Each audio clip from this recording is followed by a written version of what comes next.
Regarde-moi bien. Tu penses que tu manques de confiance en toi. Tu crois que tu n'as pas ce truc que les autres ont. Ce calme quand ils parlent en public. Cette force quand ils décident. Ce courage quand ils se lancent. Tu regardes les autres vivre, pendant que toi tu survis. Mais écoute ceci. Les chaînes de l'esprit sont les plus solides. Et aujourd'hui, on va les briser, une à une. Pas avec des mots magiques, pas avec des astuces faciles, mais avec la vérité brute, avec le miroir que tu fuis depuis trop longtemps.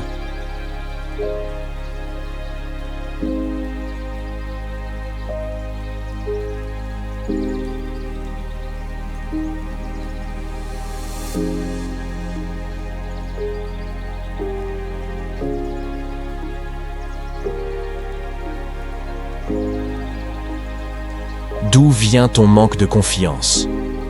La confiance en soi, ce n'est pas une graine qu'on t'a donnée à la naissance. C'est un édifice. Et comme tout édifice, il peut être bien construit ou saboté dès le début. Premier, ton environnement. Quand t'étais petit, on t'a peut-être dit « Sois sage, tais-toi.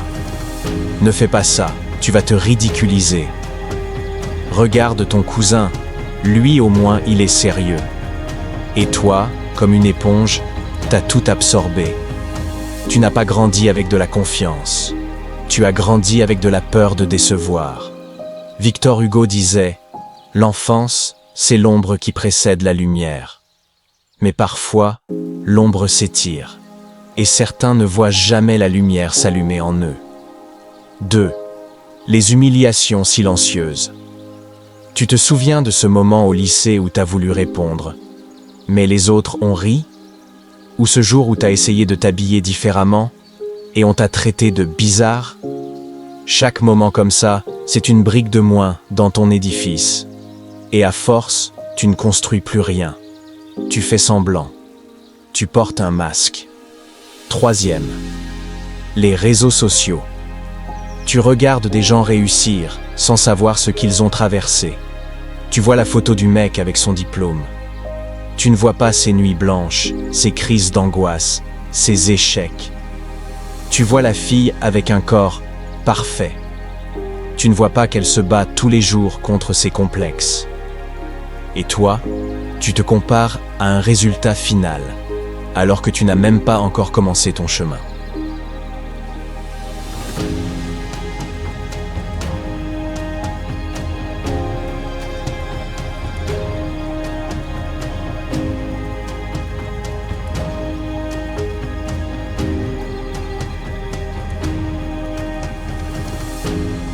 Le vrai visage de la confiance.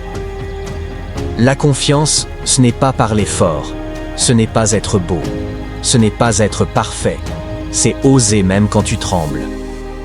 Tu connais Harry Potter? Il y a une scène où Neville Londubat, le personnage le plus timide de la saga, se dresse contre ses propres amis pour défendre ce qu'il pense juste. Et tu sais ce que Dumbledore lui dit? Il faut du courage pour affronter ses ennemis. Mais il en faut encore plus pour affronter ses amis. Ce n'est pas celui qui crie le plus qui a le plus de confiance. C'est celui qui agit, même s'il a peur. C'est celui qui se respecte, même dans le silence. Exemple concret. Tu veux créer un projet, mais tu doutes? Fais-le. Tu veux parler à quelqu'un, mais t'as peur du rejet? Parle. Tu veux changer de style, mais tu redoutes les moqueries? Change. La peur ne partira pas. Elle te teste. Et elle attend de voir si tu vas enfin passer.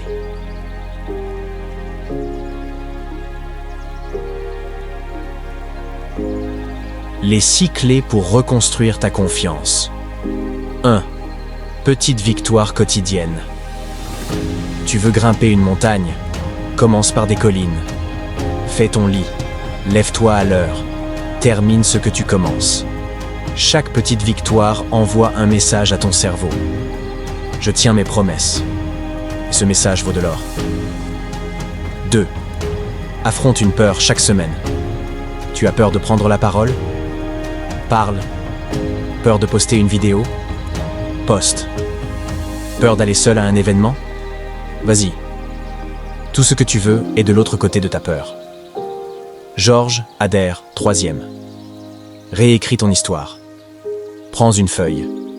Écris les moments où tu as douté. Puis, écris ce que tu as survécu. Ce que tu as accompli malgré tout. Tu verras, tu n'es pas faible. Tu es juste amnésique de ta propre force. 4e. Stop l'auto-sabotage. Arrête de te parler comme ton pire ennemi. Commence à te parler comme ton meilleur coach. Tu ne dirais jamais à un ami « T'es trop nul pour y arriver », n'est-ce pas? Alors pourquoi tu te le répètes à toi-même? 5. Fixe tes propres standards. Ce monde te dira toujours que tu ne fais pas assez. Fixe tes règles, tes objectifs, ton rythme. Il n'y a rien de noble à être supérieur à un autre homme. La vraie noblesse est d'être supérieur à l'homme que tu étais hier. Hemingway 6. Visualise la personne que tu veux devenir chaque jour. 5 minutes. Ferme les yeux. Imagine ton toi du futur. Confiant, serein, libre. Et demande-toi chaque matin, que ferait cette version de moi aujourd'hui? Puis, fais-le. En conclusion, sache que tu n'es pas brisé. Tu es juste encore en train de te construire. Et personne ne peut te voler cette reconstruction, sauf si tu leur en donnes la clé. Tu n'as pas besoin d'attendre un déclic magique. Tu as besoin d'un engagement, un pacte avec toi-même. Un jour, tu te regarderas en arrière et tu verras que tout a commencé ici. Pas dans une salle de classe, pas avec un coach, mais avec une décision.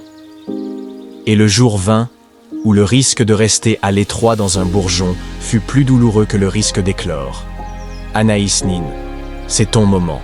Et ce moment, tu ne le dois à personne. Tu te le dois à toi-même.